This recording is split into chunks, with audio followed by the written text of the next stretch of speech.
Alors on dit, Moussango Boubenawa. Moussango. Moussango.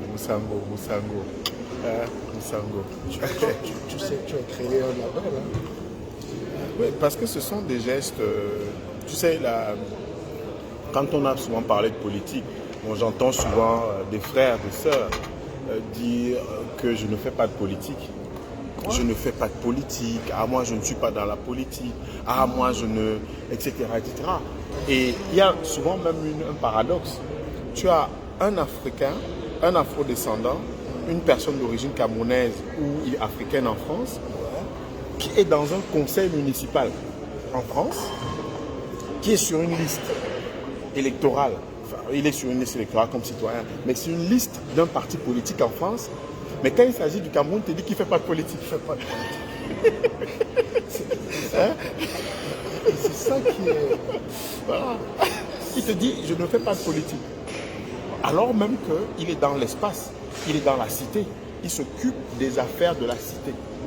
La collectivité locale, les déchets, la voirie urbaine, l'orientation des transports, les crèches, l'éducation. Parce que la décision d'un conseil municipal affecte la vie déjà au niveau local, à la plus petite échelle. C'est d'ailleurs pour ça que dans l'Afrique antique, ce qu'on a appelé Kama ou Meroe Napata, et ce que les gens désignent généralement par l'Égypte antique, il y avait les noms. C'est des formes de décentralisation. Et plus tard, Tocqueville, quand il est allé aux États-Unis pour voir un peu de la démocratie en Amérique, il a, dans son œuvre, d'abord présenté la démocratie et ses propriétés. Ensuite, maintenant, c'est les remèdes à ses dérives. Et parmi les remèdes à ces dérives, il y avait la décentralisation administrative et l'équilibre des pouvoirs et le fédéralisme. C'est-à-dire qu'au plus près, les gens se gèrent. On voit comment on peut régler un problème de crèche, de cantine, de route, de déchets. Et on se dit, mais tiens, au plus haut niveau, on peut donc s'intéresser aux questions beaucoup plus globales. Parce que sur le plan local, on s'intéresse déjà aux choses. Il y a le politique, l'ensemble des régulations. Comment une société se pense, comment une société se projette, comment une société s'imagine, détermine même ses amis, ses ennemis, ses valeurs dans le politique. Et la politique, la compétition électorale entre Cabral Libi et Kamto, entre Kamto et Paul Biya, entre Fundi et Paul Biya, entre Namjoya, et la compétition électorale. Ça, c'est la politique. Et les gens confondent donc cela à la question politique. Tout est politique. Le pass sanitaire qu'on vient de nous demander au Hilton, ici, à Saint-Lazare, est politique. Parce que ça résulte d'une décision politique. Il n'y a pas de pass sanitaire sans cela. La gestion de la pandémie contre le Covid, c'est une décision politique. La Chambre des comptes au Cameroun, qui fait un rapport sur la gestion des fonds Covid, c'est tout cela. Donc, quand j'entends dire je ne fais pas la politique. Oui, mais tu sais, c'est peut-être notre erreur, mais on n'a pas fait le travail de formation. Avant, quand on parlait de l'UPC, RTA, il y avait d'abord l'école des cadres. On n'entre pas en politique, on forme d'abord les cadres. C'est pour ça que le terreau politique des années 60 était plus riche ou dense qu'aujourd'hui. Dès qu'un gars a traversé par la nage un petit requin, dès qu'il a évité un petit requin, il estime qu'il peut être leader. C'est pas mauvais. Mais est-ce qu'il a la formation pour gérer, pour comprendre déjà les enjeux? Et le fait aujourd'hui que les gens n'arrivent plus à être patients, c'est la génération Facebook, influenceurs, leaders. On n'est pas patient en 2 minutes. Ça veut dire si je gratte, d'ailleurs quelqu'un demandait qui est mon invité? C'est Abdelaziz, évidemment. Le plus brillant. Moi, je t'en prie. Je t'en prie. Il faut aujourd'hui qu'on dise aux gens que tout est possible. Ils croient qu'on se répare et on se construit en 2 minutes. C'est pas possible. Tout résulte d'un parcours. Et qui plus est en politique. Je n'ai pas dit qu'il faut avoir les poils blancs. Mais je veux dire que Un jeune comme Bardella aujourd'hui qui a 25 ans, il te dit qu'il a commencé à coller les affiches à 14 ans. À 14 ans, Jordan. Ce qui n'existe pas chez nous. C'est ce que tu voulais dire. Oui, tout à fait. Chez nous, on arrive très tard en politique quand on a fini l'école et on ne nous recrute pas à l'université ou dans une société. Tout à fait. Et puis on dit au village, tu peux être élite. Ou bien quand tu es fonctionnaire et puis on t'envoie au village, va nous représenter. C'est le sésame. C'est le libéralisme communautaire de l'IA. Et quand un jeune dit aujourd'hui fédéralisme communautaire, 40 ans après, tu comprends qu'on n'a pas évolué dans le domaine de la pensée. Tout ce qui est communautaire n'est pas bien aujourd'hui. Parce que ça va virer à la dérive, au isme. Mais ce que tu disais sur Tocqueville, tu allais trop loin. Tu sais que tu es souvent un penseur savant. Mais je voulais revenir. Tocqueville a défini la démocratie, mais qui existe à Fouban. Je ne veux pas qu'on ramène notre expérience au village. Tout à fait. Mais c'est chez moi, Fouban. Oui. Mais c'est-à-dire que quand tu regardes la dynastie Bamoun, qui est la deuxième plus vieille dynastie d'Afrique, après la dynastie marocaine, il y a tout le laboratoire, il y a toute la résultante de la crise camerounaise là-dedans. C'est-à-dire, bon, le feu roi est parti, mon oncle, mais vive le roi parce qu'il y a un autre. Mais ce que je veux dire, c'est que regarde comment une population, Bamoun nous montre l'exemplarité.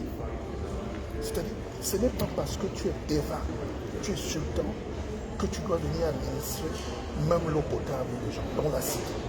Donc, le peuple seul a fait une démarcation entre ce qui est sacré, le spirituel, la corde mystique, le terreau, la culture, et puis la gestion politique ici, hein, de la cité, de la ville. C'est pour ça que Dame Joya, Madame Poumona, est aujourd'hui à la tête de la mairie. Elle remplace son mari, mais c'est un message puissant. Si on pouvait faire passer ce message dans tout le Cameroun, la politique, c'est quoi? C'est prendre ce qui a marché pour l'implémenter avec les nuances. Peut être reproductive avec. Mais quand tu arrives à Fouman, c'est un laboratoire. Malheureusement, nos chercheurs ne font pas trop d'études là-dessus. On a honte. On préfère être maire à Boussainville ou dans la liste 4e adjoint maire de Boussainville que de réfléchir sur les problématiques de chez nous. Tout à fait. Quand tu arrives dans Fouman, tu comprends que le peuple a dit ne nous divisez pas. On peut aimer le roi et avoir un autre maire. Exactement. La cité politique. Moi, j'ai eu une expérience personnelle pour illustrer. Pour illustrer ce que dit mon cher frère, ce que tu dis, c'est le moi étant haïssable, je vais risquer de le... Non, pas ici. Écorche ton moi. Je vais me faire violence. Ouais. Les interpellations que j'ai pris l'habitude de faire à celui qui était à la fois sénateur et monarque, sénateur de la République du Cameroun, article 14 de la Constitution, il est en charge du contrôle de l'action gouvernementale et de l'élaboration de la loi. En deuxième lecture. Tout à fait. Et il a une casquette, celle que tu décrivais tout à l'heure, qui résulte de la succession sur le trône de Chahréen. Il était le 19e roi, 18e dans la lignée de Chahréen et 19e, puisqu'il y a eu un roi qu'on a appelé un roi usurpateur qui s'appelait Ngou. Donc, Bomoun Joya, de regretter mémoire, qui va être inhumé samedi, était sénateur. Et donc, en juillet 2019, j'ai fait une interpellation au sénateur. Au sénateur. Pas au roi, qui est sacré. Au sénateur. Tout à fait. Parce que l'interpellation au roi, dans le cas d'espèce, est encadrée. Il y a une... D'ailleurs, je ne te coupe pas. Le roi, chaque année, passe au tribunal. Oui, c'est pour cette raison que j'ai parlé de l'encadrement. De cette... Oui. J'ai vécu ces scènes-là, c'est magique. Voilà, c'est-à-dire que les Fona Ngouan, pendant le Ngouan, voilà, pendant le Ngouan, effectivement, il procède à un réquisitoire. Si je peux m'avancer, il n'est plus roi. Tout à fait. Pendant ce laps de temps-là, c'est à l'issue de ce procès, de ce jugement par la Cour, qu'on lui redonne les attributs. Les attributs. Voilà. C'est un mandat d'un an. Très bien.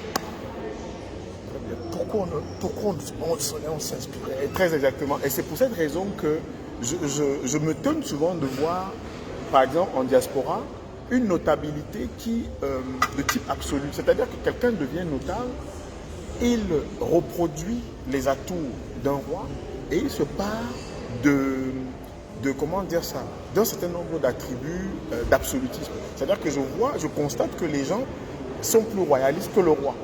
C'est ça le danger. Sont plus royalistes que le roi. C'est-à-dire qu'on t'a attribué un titre, des éloges en pays bamileke ou un titre de notabilité. Et quand tu es avec tes frères en diaspora, tu veux te mettre sur un piédestal. Non. À bonne distance, sans savoir qu'effectivement, il y a, et c'est très bien que on parle de démocratie et qu'on voyage. C'est-à-dire que tout à l'heure, on a évoqué Tocqueville, on a évoqué Kama, l'Égypte antique, et maintenant, on l'applique à une réalité voilà, qui est de proximité, justement, en l'appliquant à Fouman, donc à l'ensemble de ce qu'on appelle le royaume bamileke. Donc, par conséquent, nous avons un devoir. Non seulement d'inculturation de la pensée, ce qu'on a fait dans l'inculturation en Afrique, c'est qu'on a pris des dogmes catholiques, chrétiens, et on les a adaptés. Regarde comment, avec quelle efficacité, les presbytériens en pays Boulou sont arrivés dans un lieu où l'ancestralité était forte. Je rappelle à ceux qui nous écoutent que parmi les 7848 pièces camerounaises contenues dans les collections françaises qui ont été arrachées, volés, spoliés en notre pays pendant la période coloniale, figure un certain nombre de pièces qui viennent du pays Fang Boulou, Fang Beti Boulou. Pourquoi? Parce que l'art était assorti à la spiritualité, à l'économie et à la vie de la cité, donc aux politiques et à la politique. Quand on doit Ngutu, qui est celui effectivement qui fait référence aux autorités dans la relation de l'histoire des Boulous et de ce pays Fang Beti, il a écrit en 1954 un ouvrage, Doulou Bonbe Afirikara. L'exode. L'exode, ça peut être le voyage, l'exode, le chemin des enfants de l'Afirikara. Afirikara qui était reputé être l'ancêtre nomade. Celui qui a conduit ces peuples-là, aujourd'hui, à traverser le Yom, qui était le nom qu'on donnait à la Sanaga. Que nous, Camerounais, nous avons commis une chose absolument effroyable, Marcel Bisson. Nous avons appelé le fleuve de nos ancêtres Nachtigal. Et on construit un barrage dans notre pays, le Cameroun, on l'appelle Nachtigal, qui était un colonisateur impénitent, méchant, et qui est honni dans son propre pays, l'Allemagne, puisque l'Allemagne est en train de débaptiser les rues et les places Nachtigal.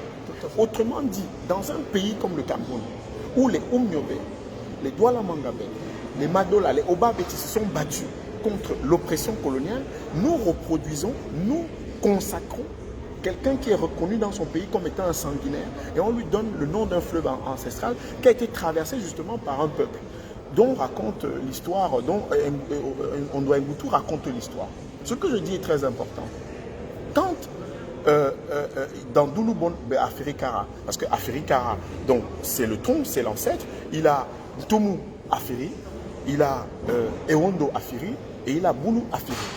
Donc qui sont ses enfants, qui effectivement ont leur progéniture, qui essaiment.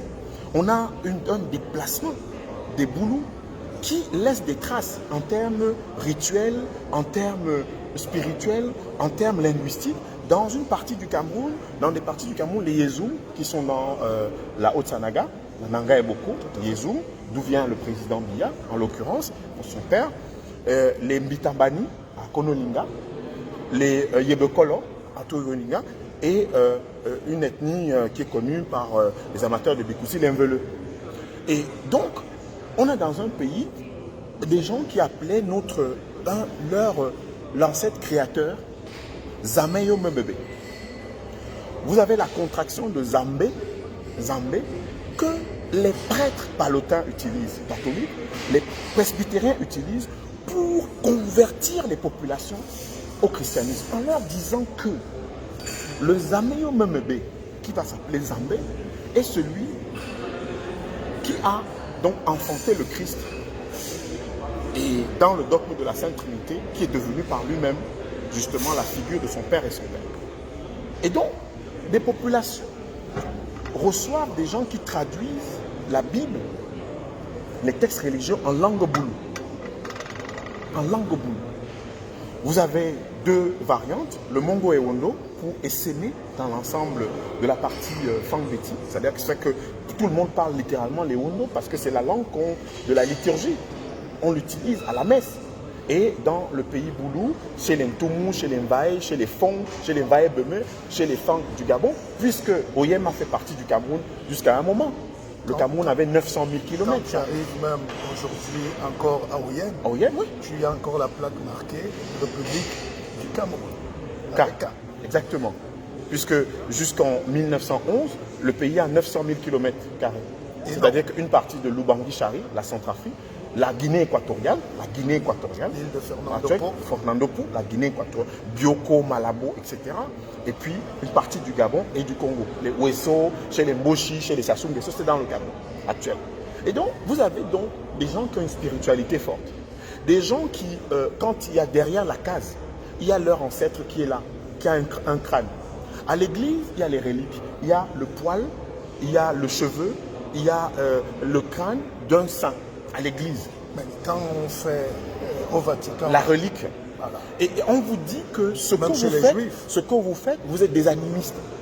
C'est pas normal. C'est pas normal. Et aujourd'hui, Freud l'a écrit, et d'autres, les historiographes des religions, ont établi l'origine du monothéisme sur notre continent. C'est Akhenaton qui le consacre, le monothéisme moderne.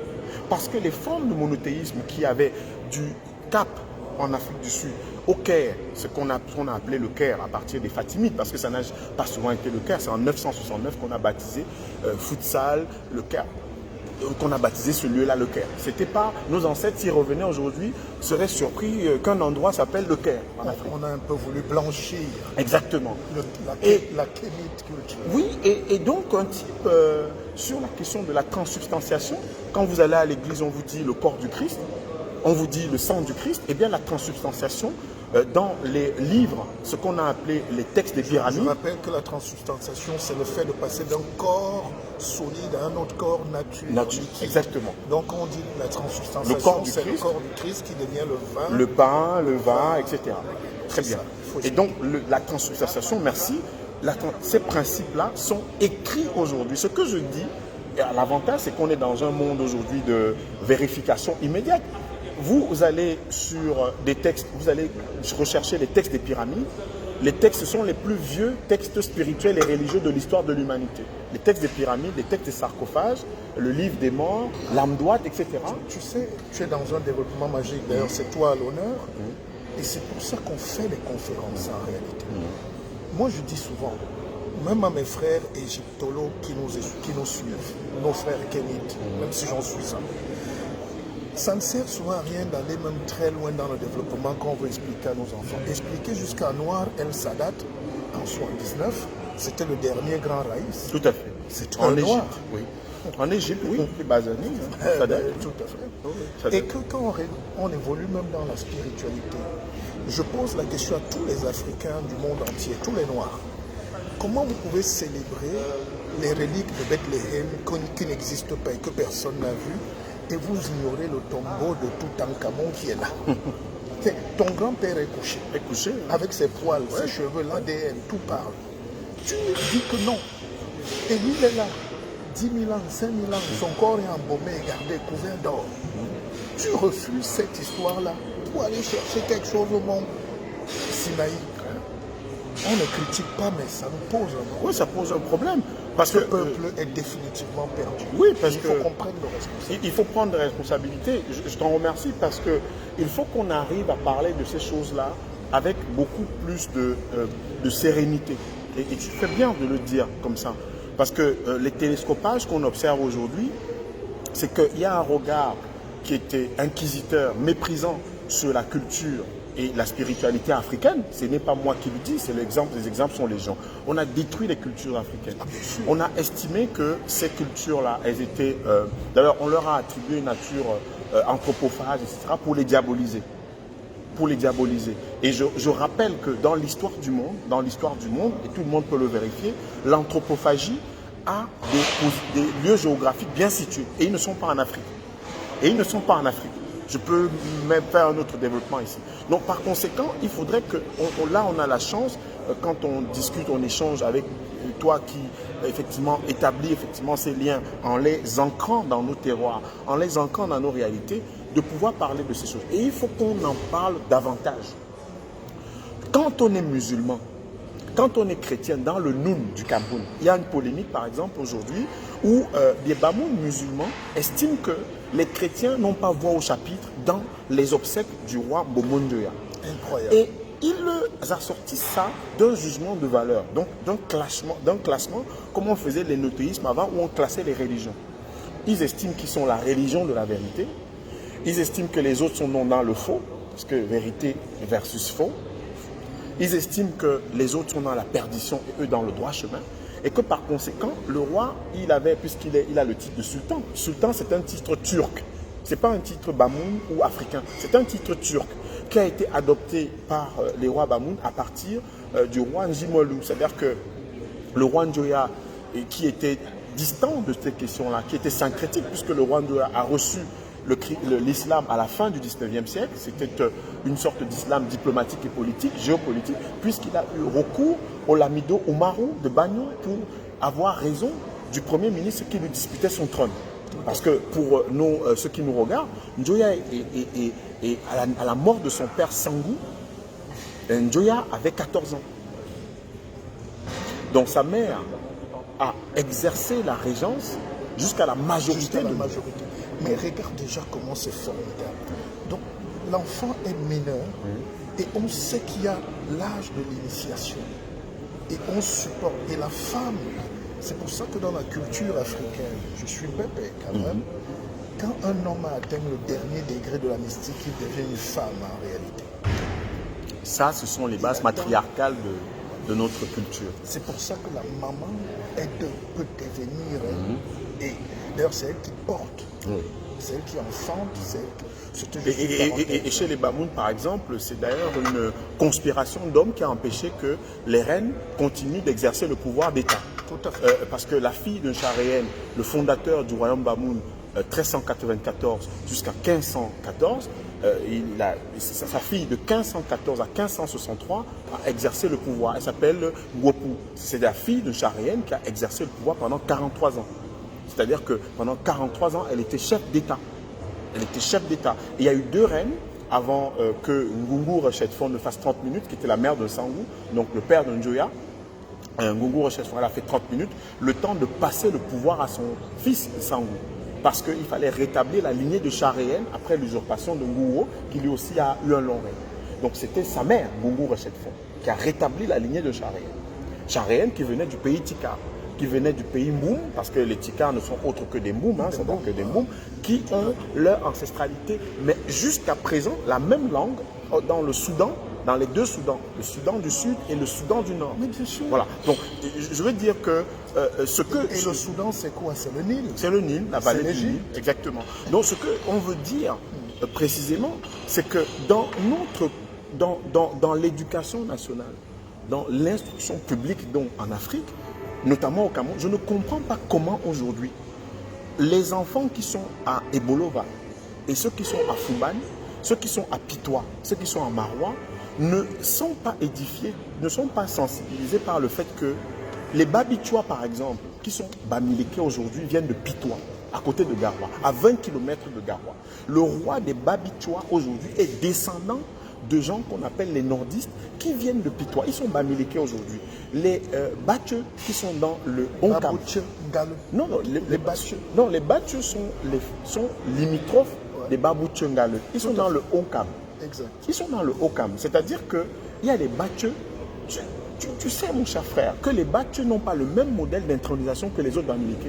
Ils vont chez leurs frères Mbang, qui sont de l'autre côté du Nkam. Les Mbang qui sont les Bakoko, en réalité. Exactement. Qui sont les et ce sont des Mbang qui sont venus avoir une chefferie chez les Bamileke. Et ils sont Bamileke aujourd'hui. Bien sûr. Les Mbang. Tu sais, on peut passer toute une vie là-dessus. Mais c'est magnifique. Et les gens disent, regarde les réactions, on n'a pas tout le temps, mais on vous salue, bravo d'être connecté. C'est un document, c'est lui que je laisse parler. Aïcha, elle dit que j'ai trouvé mon 2. Ah oui, donc mon père. Oui. Mais parce que vous ne laissez pas souvent le temps à l'intelligence de se déployer chez nous. Ce monsieur est un caviar, c'est un professeur des universités africaine. Parce qu'il faut aussi qu'on apprenne à désapprendre. Il faut que les gens cessent de nous signer les papiers pour qu'on nous conférer, voilà, nous conférer. L'intelligence aujourd'hui doit être pratique. Qu'est-ce qu'on fait? Et quand on t'écoute sur les petits sujets comme ça, on ne peut être que laudateur. Mais bon, c'est vrai qu'on va changer, on va avancer. les gens veulent cette histoire. Oui, on va prendre rendez-vous avec tous les frères. Des conférences voilà, je propose parce que comme tu as fortement soutenu l'idée de la maison des Camerounais de France franco-camerounais, on va donc prendre le temps pour déjà, à tout seigneur, tout honneur, mon cher frère, la maison des Camerounais de France va recevoir Marcel Bissok pour que cet ouvrage, que tu puisses le présenter à ce public-là. Ensuite, maintenant, une série de conférences auxquelles nous convierons en ligne nos frères et sœurs pour que, effectivement, ces thèmes-là puissent être développés. Parce qu'en même temps, l'intellectuel africain est souvent démissionnaire. Après, on reproche à nos jeunes frères influenceurs et tout ça d'avoir d'occuper l'espace. Non. Aujourd'hui, on ne cherche plus un intellectuel. Mais quand tu vas toucher un intellectuel africain, écrivain, penseur, enfin, ces gens de la haute qui se sont donné des étages sur les épaules, ils te disent non, nous on ne vient pas dans vos choses de Facebook. Nous on ne vient pas dans vos choses. Non. Aujourd'hui, tu ne peux pas avoir un intellectuel en France qui est mieux. Voilà l'élection présidentielle dans 6 mois. Tous les intellectuels français sont à la télé, prennent position. D'ailleurs, il y a un intellectuel, on l'aime ou on l'aime pas, qui est en train de secouer ce qu'on appelle le landais. Non, il secoue par les idées. C'est qui? C'est toi. Voilà, par les idées. Pardon. Je comprends ce que tu veux dire. J'ai compris. J'ai compris. Zemmour, c'est toi, mais avec moins de talent. Ce que les gens ne savent pas, c'est que le métier d'éditorialiste, quand nous on a commencé, Zemmour n'était pas éditorialiste, ici en France. Mais regarde comment la France est en train de sanctifier un gars qui porte les idées. Avant même de déclarer sa candidature, d'avoir un parti et tout, les gens sentent déjà que lui peut faire bouger les lignes. Mais non, on peut en par les idées. On peut en déclarer. Par les idées. Mais c'est qu'est-ce que j'avais fait en 2015 au Cameroun. Exactement. Les gens aujourd'hui qui parlent de Zemmour ignorent que quand j'étais au Cameroun, j'ai agité le landerneau, j'ai créé, j'ai mis des moyens, j'ai mis de la pensée pour que... Et puis j'ai lancé ma candidature, même si après ça n'a pas suivi. Si on était juste dans cette logique de la culture politique, les gens devaient surfer là-dessus, on aurait eu la révolution aujourd'hui. Les gens ont préféré avoir des petits copinages, des petits postes, des prébendes, et on n'a pas beaucoup évolué. Et je sais que tu es assez proche de... Tu n'es pas très militant officiellement, mais tu es assez proche de Camto parce qu'il a quand même fait un boulot magnifique. Il faut qu'on l'avoue quand même. Parce que s'il n'y avait pas aussi ce Camto aujourd'hui au Cameroun, il n'y aurait rien. Puisque le pays serait dans une sorte Je ne veux pas m'aventurer. Oui, non, mais ce serait amorphe. Je suis logique. Il faut dire les choses comme elles sont, ce serait amorphe. Il faut faire bouger les lignes. Il faut qu'un pays... Il faut qu'on puisse se projeter dans un pays. Il faut que les hommes politiques puissent avoir une offre suffisamment claire pour qu'on puisse la discuter. C'est d'ailleurs pour cette raison que j'établis souvent une distinction, évidemment, entre le professeur. Moi, je dis que nous devons cesser au Cameroun de brocarder ceux qui ont, comment dire ça? Vous savez, comme on dit, le tout est dans le peu. L'enfant, il est petit, mais il renferme l'homme. Le cerveau, il est étroit, mais il contient la pensée. L'œil, là, il est tout petit, mais il embrasse tout un univers. Donc, en fait, ceux qui ont la pensée dans leur cerveau sont ceux qui sont capables de transformer une société. Parfois, pour le pire, mais là, on parle d'une société pour le bien. Et donc, dans le cas d'espèce, quand vous avez des hommes politiques, on doit cesser de stigmatiser aujourd'hui au Cameroun les gens en fonction de leur tribu. Oui, mais tout est parti aujourd'hui justement de l'immaturité politique. Voilà. On croyait qu'on est une nation, on n'est pas une nation. Et j'aime bien, il y a quelqu'un de très intelligent qui a dit la France n'est pas une nation ethnique, c'est une nation politique. J'aimerais voler ça pour remettre ça au Cameroun. Le Cameroun n'est pas une nation ethnique, c'est une nation politique. Tant qu'on n'a pas compris ça, politique, ça veut dire que tout est ouvert, tout est à construire. Il n'y a pas de barrière, il n'y a pas de village de tribus. On revenait tout à l'heure sur les tribus, on peut débattre là-dessus, mais je peux te rappeler que les gens à l'ouest, quand tu vois les Bapa, ils viennent aussi de Fouban. Le Mont Bapa est à Fouban. Mais enfin, les bancards, les banques en Focam et les bangantés parce que... Le chef baganté même s'appelle Djumolu. Oui, Djumolu, c'est... Oui, le baganté est très proche du Bamou. Medjumba, la langue Medjumba. Donc quand les gens n'ont pas cette culture-là, on commence, parce qu'on a des intérêts politiques, à nous ramener vers ce qui est le déni de nous-mêmes, c'est-à-dire le rejet de l'autre. C'est très important. Tout à fait. Mais maintenant, sur la politique, c'est vrai qu'on va peut-être reprocher à Kanto d'avoir... Bon, je ne sais pas ce qu'il faut lui reprocher, parce que ce serait aussi sévère, mais on a montré aujourd'hui que ce n'est pas l'opposition qui a un problème au Cameroun, c'est la mentalité des Camerounais qui n'aspirent pas au changement. Regarde ce qui se passe dans le RDPC. L'idée de Biya est bonne. Renouvelons, enfin, si ça vient de lui. Qu'ils appellent le sommier politique. Voilà. Maintenant, quand on descend sur le terrain, parce que quand l'élite qui dit renouvelons, c'est beau à Yaoundé. Mais sur le terrain, les gens ne veulent pas. Est-ce que tu comprends?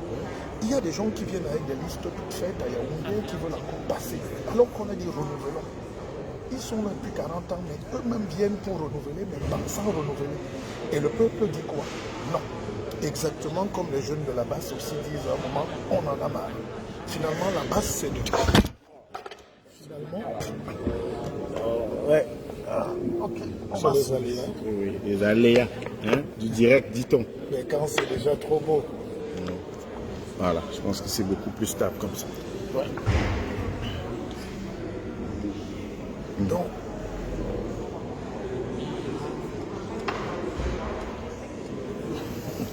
Ok. tu sais, maintenant, on ne discute plus avec les savants. Okay. Attends, je te donne un peu la tribune. Okay. Voilà. Il y a des génies de canapé pendant qu'on fait un effort de pousser la réflexion, le plaisir juste d'embêter. Ce genre de live, si j'étais jeune comme vous à la maison, j'allais enregistrer, j'allais noter, parce que c'est quand même Abdelaziz Djimbam qui parle, et c'est quand même le pépé, c'est moi qui parle. Je ne tolère pas ça, je. Parce qu'on ne vient pas vous embêter, on vient éclairer.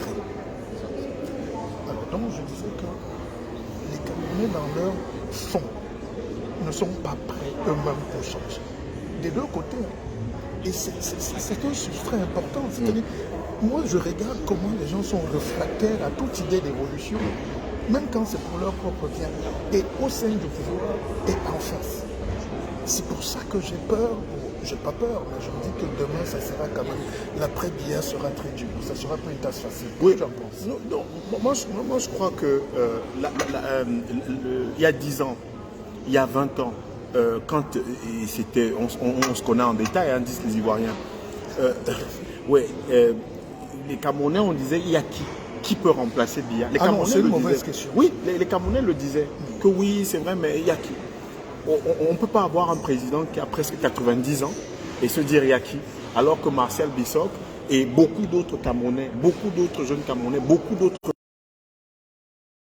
figures camerounaises sont en mesure, parce qu'elles ont une offre politique, un parcours, une trajectoire, de proposer, comment dire ça, une porte de sortie aux différentes crises qui minent le Cameroun et projeter le pays. C'est un pays qui était parti sur quelle base? Regardez le PIB, donc la richesse produite au Cameroun, entre 60 et 80. 60 et 83, 84. On a une planification qui se fait, un président qui est en quête de légitimité, puisqu'il n'est pas légitime, il a été installé par les Français. Ahidjo n'a pas été légitime, il a essayé de légitimer son pouvoir. Oui, il a essayé de légitimer son pouvoir tout au long de sa vie politique, parce qu'il n'était pas, il a été coopté. Ahidjo, c'est quelqu'un de coopté. Il n'est pas, comme on dit, du cru. Les gens qui étaient du cru, tu l'as dit tout à l'heure, sont les syndicalistes de 45. Ceux qui ont fait la grève à Douala, qui ont été réprimés à Douala. Ce sont les Gertrude Omog. Ce sont les Madame Ngapet, les jeunes hyacinthes de la jeunesse démocratique camerounaise. Ce sont des gens qui faisaient des pétitions, qui sont allés à la Société des Nations et qui sont allés à l'ONU. C'est-à-dire qu'à partir de 1946, les Camerounais pétitionnent. Et ils collectent les pétitions comme on peut le faire sur Facebook ou sur les réseaux sociaux, sur l'ensemble du territoire. Incroyable. Oui, il y a les archives à Paris, les archives de pétitionnaires camerounais, de femmes.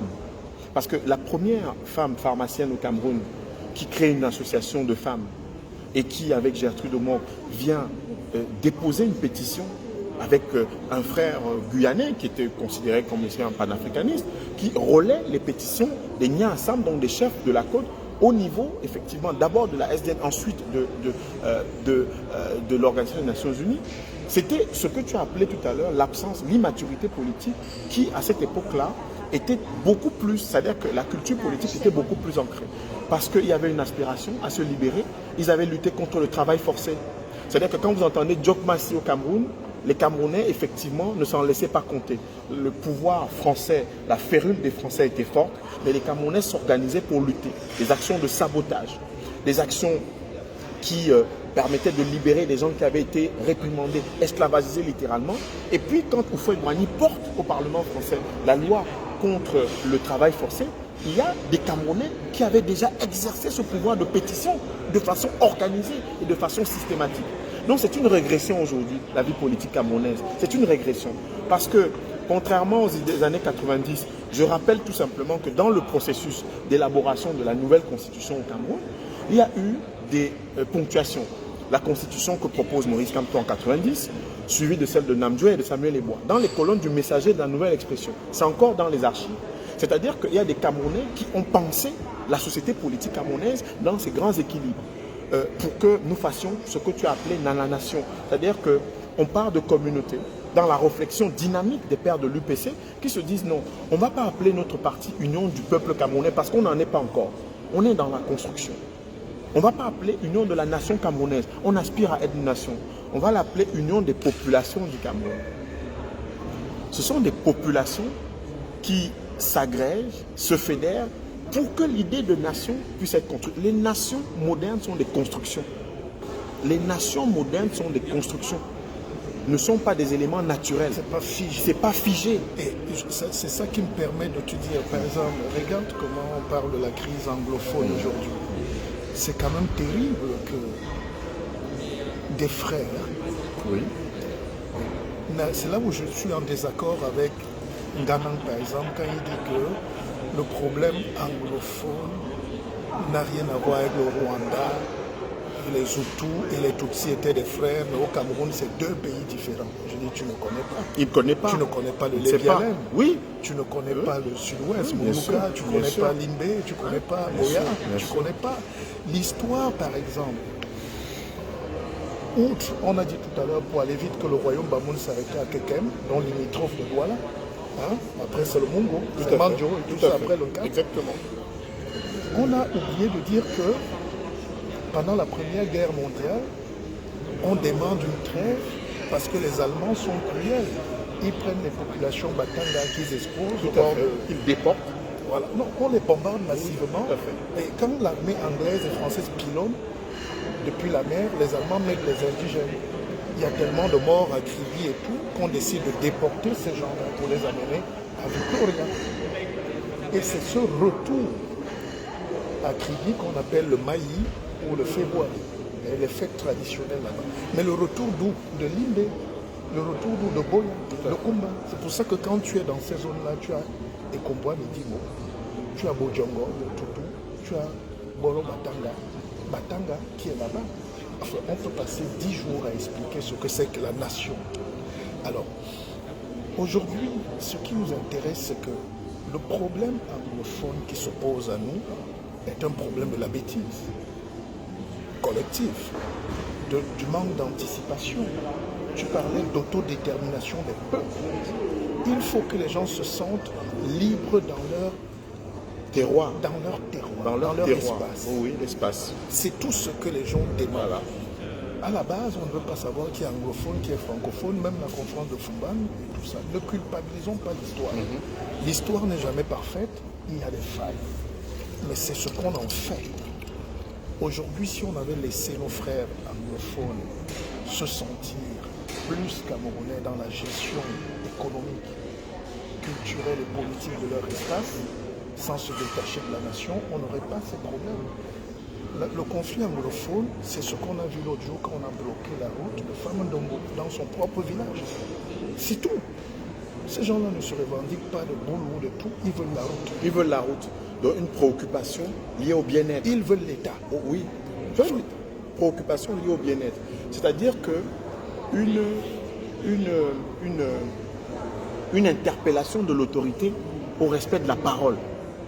Au respect de la parole. C'est un contrat. Et maintenant, ça va poser Respect de la parole. Ça pose un problème. Donc, le deuxième, c'est celui de la représentativité. Qui doit nous représenter? Depuis, on a parlé du legs colonial, mais on se rend compte aujourd'hui qu'on vit d'imposture en imposture. Les gens qui pérorent au Cameroun sur la scène politique, la plupart n'ont aucun substrat, aucune légitimité, qu'ils soient nommés ou votés.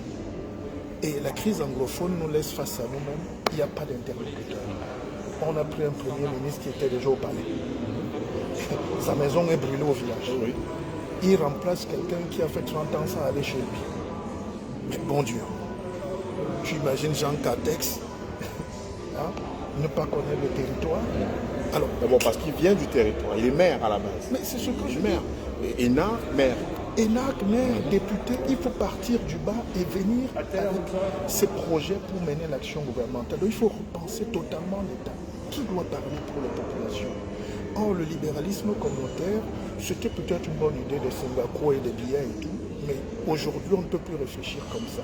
C'était toi, Dibam, rentre au village, comme tu es l'élite avec nous à Yaoundé, va nous ramener les voies, va nous sécuriser le terrain.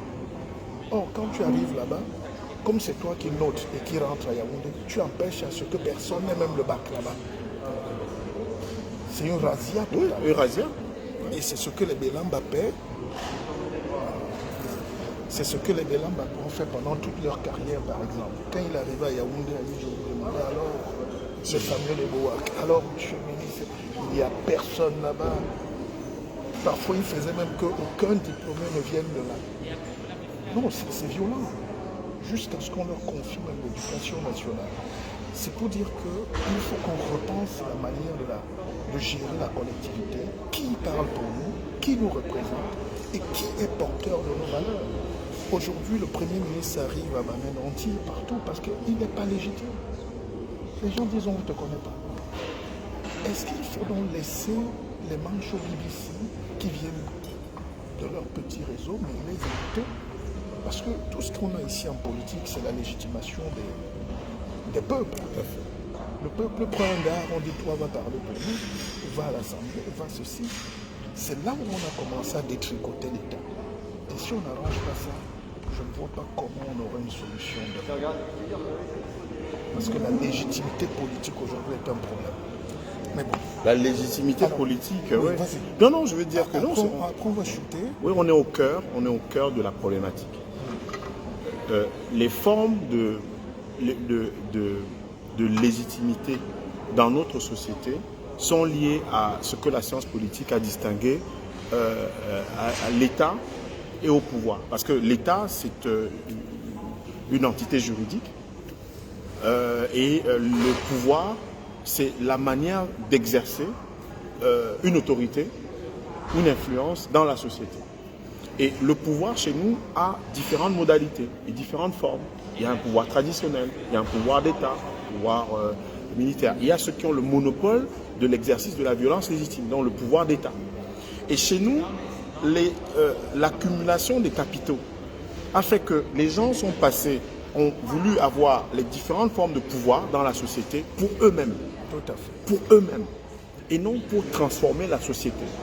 Ce qui est en totale contradiction avec l'histoire africaine. Tout à l'heure, je parlais du pays Boulou. On a évoqué l'Égypte antique, la vallée du Nil. On peut évoquer n'importe quel lieu sur le continent. Qu'est-ce qu'on va remarquer? On va toujours parler du souvenir chez les Keïta, à travers les griots, donc les djélis, d'un notable, d'un roi, d'un empereur qui a établi, construit, bâti quelque chose de fort. Il utilisait le pouvoir qu'il avait, sa légitimité charismatique, sa légitimité traditionnelle ou sa légitimité rationnelle légale, donc comme chef d'État, pour transformer la vie des gens, améliorer la vie des gens. Moyennant quoi, on a dans le Sahel avant l'arrivée de la colonisation, ce n'est pas de l'idéalisation de la vie africaine, on n'a jamais eu de famine. Non. Parce que les systèmes de solidarité étaient consacrés, étaient structurés. Pas de famine, pourquoi? Parce que le grenier, pour les périodes de soudure, n'appartient pas au roi, il appartient à la collectivité. Le Ngouane sous Charéenne, c'est-à-dire qu'avant que les Français ne l'interdisent, le Ngouane servait de quoi? De lieu symbolique, de rituel, et aussi de lieu économique de redistribution. On apporte symboliquement au roi, un peu comme tu payes les impôts, c'est-à-dire tu payes des impôts à l'État, et l'État te rend ça sous la forme de routes, de ponts, d'hôpitaux. Donc tu apportes au roi un fier ni fond, ou un fier ni fond. C'est comme une sorte de prêt. Et donc maintenant, le roi redistribue à l'ensemble de la population pour rééquilibrer dans la société. Autrement dit, et tu l'as dit en exemple, si il n'y a pas d'articulation entre le passé, le présent et le futur en Afrique et notamment au Cameroun, on aura les morts sanglants de plus en plus dans le nord-ouest et le sud-ouest. Bien sûr. Parce qu'on n'a pas pensé notre société. Les Indonésiens ont pensé leur société. Ils ont eu, c'est vrai, un conflit, la question du Timor. Le Timor oriental. Exactement. Mais ils sont à 7000 îles. Il y a 7000 îles. 13 000 îles en Indonésie. C'est un archipel énorme. Et il y a 700 langues. 700 langues. Donc 3 fois plus qu'au Cameroun. Et qu'est-ce qu'ils ont fait, mon cher Marcel Bissot? Ils se sont réunis comme toi et moi. Ils ont créé ce qu'on appelle le Pancasila. 10 principes qui font l'indonésien. C'est-à-dire que nous sommes 13 000, nous avons 13 000 îles, nous avons 700 langues. Mais quand on dit qu'on est indonésien, ça se résume en 10 points. Mais, oui, vas-y. Quels sont les 10 points qui font qu'on est indonésien, malgré cet archipel, cette atomisation? Mais quand Mao, parce que justement, la faiblesse aujourd'hui, c'est qu'on se repose sur les acquis coloniaux pour croire qu'on peut avancer, alors que la colonisation n'avait rien d'autre que de nous tuer. Oui, oui, bien sûr, c'était son principe. Quand Mao arrive en 1948 au pouvoir, il trouve aussi une Chine délabrée. Oui. Mais qu'est-ce qu'il fait, le bon seigneur? Il écrit la charte du chinois. Tout à fait. Le mandarin. Tout à fait. Qu'est-ce que veut dire, qu'est-ce que être chinois veut dire? Voilà. Donc c'est aux hommes de faire l'histoire. Oui, aux hommes de faire. Et c'est lui qui retrace tout ce qu'on a aujourd'hui comme projection de la Chine, qui reprend ses routes de la soie. Oui. Et je te rappelle un épisode, c'est Mao qui dit au pape à l'époque, nous on n'est pas contre ta religion. Envoie-nous quelques prêtres ici et puis nous on va voir. S'ils réussissent à évangéliser, tant mieux, c'est bon. Mais à condition que nous aussi, tu permettes qu'on envoie 50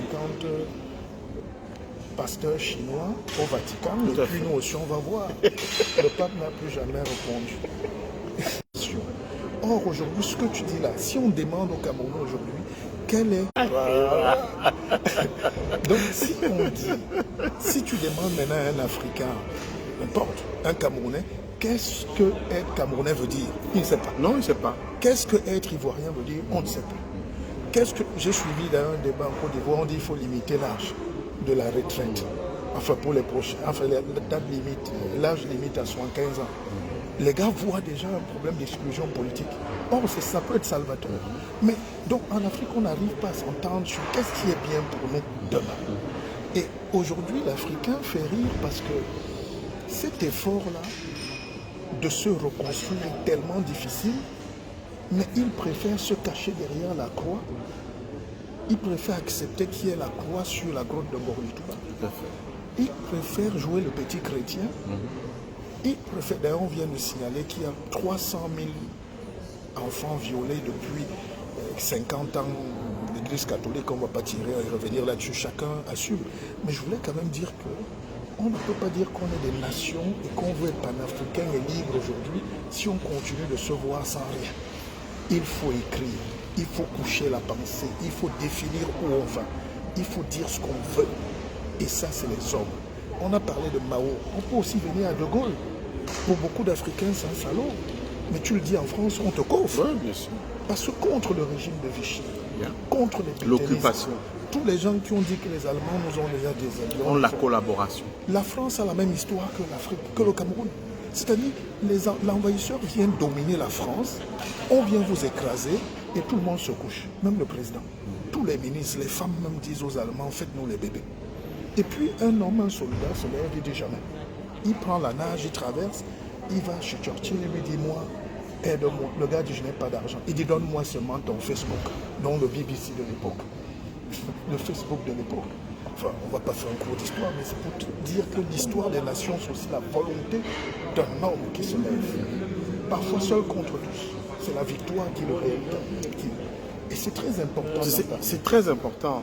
J'utilise une formule souvent en disant que je suis naturellement africain, ethniquement Bamoun, et mon projet c'est d'être Cameroun. Un Afro-Cameroun. C'est très bon. Voilà. C'est-à-dire que, contrairement à ce qu'on dit souvent, parce que souvent les gens pour affirmer leur identité disent je suis d'abord Douala, je suis d'abord Bamoun, je suis... Non, ça nous a tués. Quand tu es Douala, qu'est-ce que tu dis en réalité? Tu dis que tu descends des Walais. Mais Ewalais dans l'affaire est récent. D'où Ewalais, puisque c'est la bouche des Walais. D'où Ewalais? Ewalais c'est récent.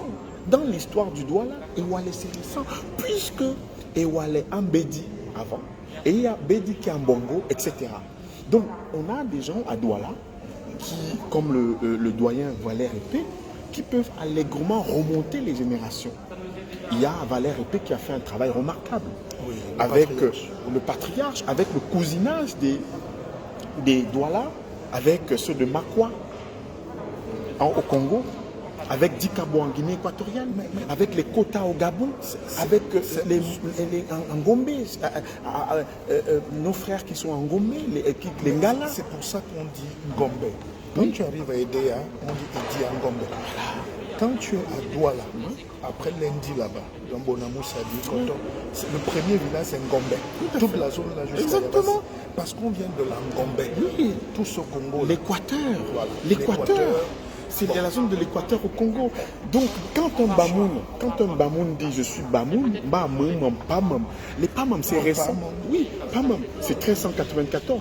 À l'échelle plurimillénaire de notre histoire, c'est encore récent. C'est pour cette raison qu'on est d'abord africain. Logiquement, on est d'abord africain. En plus, j'explique toujours, si tu permets, il n'y a pas de tribu, il n'y a pas une tribu qui a tout et il n'y a pas tout dans une tribu. Notez cette formule. C'est le peuple qui vous donne ceci.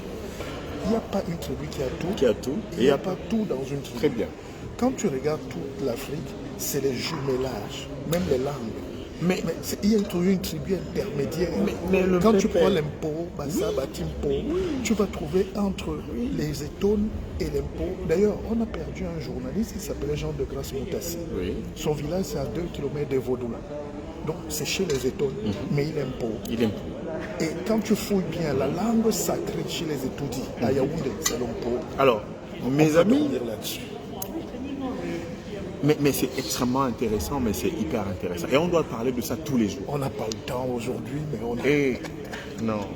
Regarde à Douala. Ça fait plaisir. 3 exemples. À Douala, quand on a un nom d'un ami ou d'une personnalité de regretter mémoire, Christian Tobikwo, qui a été un emblématique délégué du gouvernement, qui a été un collaborateur d'Aïdjo. Le nom Kwo vient d'où? Le nom Kwo vient du mariage, donc de l'alliance entre un Douala, Nguye, et puis d'une Bassa qui s'appelle Mapoka, qui est la fille d'un Kou, et donc qui est le patriarche de Ndonga, comme on appelait les bords du Vouri. Les Ndonga. Voilà. D'ailleurs, aujourd'hui, on peut dormir. Exactement. Ça fait tellement plaisir. Vas-y. Voilà, donc Nkou devient Kwo, et tout ce qui à Douala s'appelle Kwo, effectivement, doivent leur nom à cette histoire. Autrement dit, le Batoba Moukoko, donc qu'on a contracté en Bakoko, qui sont les Mbati, les Mpo, Oui, les Bamukoko, oui. Et les Bamukoko, au Congo, tu sais, pour faire le rapprochement, quand on dit au Congo, Bokoko, Bakoko, ça veut dire les anciens. Oui, les anciens. Zaïre, Koko. Bakoko, c'est ceux qui sont les authentiques. C'est les anciens, ceux qui sont là. Ceux qu'on a rencontrés là. Quand on arrivait, on disait voilà ceux qui ont la terre. Exactement. Et c'est la même chose qu'on dit dans tout le Congo. Exactement. On peut dormir là. Et alors, quand tu vois un Bamoun et un Boulou, un fond de Zoétélé ou un Boulou de Bolova, ils parlent. Tu as une amie, un frère qui s'appelle Meka. Ok. A priori, c'est un nom des quoi, des babou, voilà, un payaoundé, comme on dit. Mais est-ce que tu sais que quand un Bamoun dit dans le protocole royal Bamoun, dans la procession, quand il dit pas tout panka, c'est-à-dire le général de l'armée. Tout, c'est la tête, comme dans les langues bantoues. Et panka, ce sont les troupes, c'est l'armée. Et comment le boulot appelle l'armée? Nka. Mais je vais même aller plus loin. D'accord. Et, excuse-moi, Oui, vas-y. le Nka, on a des déclinaisons, c'est comme ça que la linguistique, même dans la grammaire française, on voit comment un mot se détache, comment il se décompose. Mka, chez les fonds, chez les boulous, c'est les grandes barrières. Et il y a l'idée de défense derrière. Nka, les haies. Nka, chez les Bamouns, c'est la barrière. Et le Nka, c'est l'armée, effectivement. Donc, maintenant, pour tomber même dans le trivial, même le culinaire, qui est le substrat de la culture, nous relie tout. Mes frères, nous les petits, parfois, on croit que la pâte d'arachide vient de chez nous. C'est parce que vous n'avez jamais goûté le namwondo à Fumban. Même le bâton, le miondo, il y a des petits bâtons sucrés de 50, de 25 à Fumban. Même la pâte de l'onkono, que les Bassa appellent l'onkono, comment, le pistache. Ngondo. Ngondo. Mais c'est une spécialité. Chez les Bamouns. Voilà. Si on te fait ça à Fumban, tu peux mourir. Tu déménages plus. Si on te fait encore le japche avec la petite sauce rouge, la sauce tomate et le couscous, tu crois que tu n'as jamais mangé un dolé. Voilà. Donc tout cet assemblage-là, c'est de la richesse. On va en parler. Mais maintenant, pour partir, il faut qu'on est venu parler d'affaires. Oui. Il y a quand même, j'ai vu notre frère, Kei Fridola. Oui. C'est un jeune, brillant, enseignant. Ce qui lui arrive est catastrophique. Je profite pour dire à notre frère, le colonel Bankui, essaye de... Mon colonel, tu es mon ami, essaye de décrisper un peu cette situation. Ce n'est pas beau de voir... je suis obligé d'être conciliant. Ce n'est pas beau de voir comment on met la sapience sur la voie publique. Ce garçon est humilié. Je ne sais pas ce qui s'est passé dans les services de Sénil là-bas, mais il fait des vidéos ces jours-ci. Oui, mais c'est totalement affligeant. Voilà. Ouais, je n'ai pas pu manger ce midi. Et c'est trop violent. Ils se sont violés et abandonnés. Je ne sais pas quelle formule il faut utiliser pour mobiliser. Je ne sais pas. Mais moi, c'est vrai que j'avais trouvé un peu... Tu sais, il est un brillant enseignant, mais il découvrait aussi ses outils. Tu sais, toi, on te fait plus l'audimat. Là, tu vieillis déjà, monsieur. Mais j'ai senti quand même chez le jeune Fridola cet attrait du public, les likes, les partages. Et puis, parfois, il est aussi allé loin. Mais on va dire que c'est un philosophe. Le philosophe a le droit. Bouscule les lieux. Titiller la cité. Comme l'artiste. Mais est-ce que c'est pour ça qu'on doit lui loquer l'œil, comme on dit? Qu'est-ce que tu en penses? Non, moi je crois qu'il faut être très clair sur cette question. Avant toute considération, qu'elle soit philosophique ou quoi, on n'a pas le droit de torturer ou de violenter un citoyen. C'est une voie de fait. C'est une voie de fait, il faut le dire clairement. Moi, je me suis engagé à titre personnel pour le jeune Ibrahim Bello il y a quelques années. Pour le jeune Ibrahim Bello, oui, pour le jeune Ibrahim Bello quelques années. Le jeune à qui on avait sectionné, amputé. Amputé. Et les policiers aujourd'hui sont détenus. Et ça a créé une jurisprudence, un précédent. Puisque ceux, effectivement, qui ont été les auteurs de torture sur les présumés bandits, ont été aujourd'hui mis aux arrêts. Donc je pense que notre société ne doit pas tolérer ces formes de violence.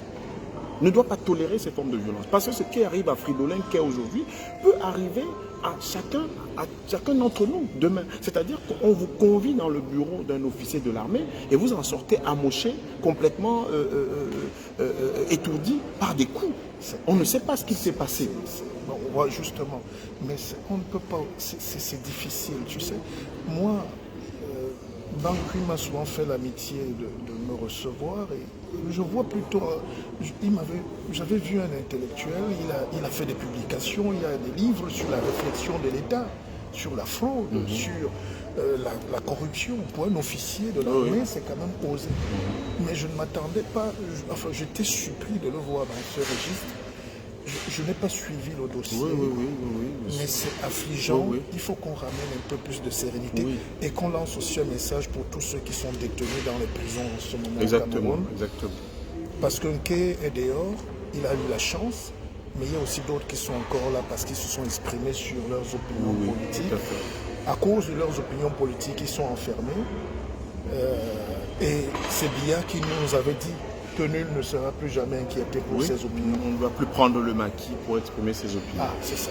Donc, essayons de décrisper un peu en cette fin de règne la vie politique. C'est vrai que la politique est violente, les coups vont pleuvoir, les règlements de compte ne font que commencer, mais de grâce, on peut aussi faire autrement. Voilà ce que je voulais dire. Parfait. Nji. Awana. Okeri. Nasom dit Akiba. Tu sais, tu disais tout à l'heure un truc, quand tu es dans une salle, quelqu'un te salue dans une réunion de famille, quelqu'un vient là et il dit Assalam alaikum et tout, alors que vous êtes des Africains. Oui, j'ai rien contre, mais je veux dire que oui. Tu réponds. Moussango Mouben Nawa. Et le gars se fâche, il ne comprend pas. Oui, il me dit tu es Bamoun et tu parles le Douala. L'Africain veut toujours aller chercher le Dieu qui est là-bas au désert et oublier le frère qui est ici en face. Donc je suis fier de toi. Merci. Vraiment, c'est partagé. Ce débat va continuer. Voilà, c'est partagé. C'est partagé. On a aussi embêté les autorités, les beaux mondes. On est dans un P4 VIP, mais c'est nous. Il faut prendre le pouvoir. C'est comme ça.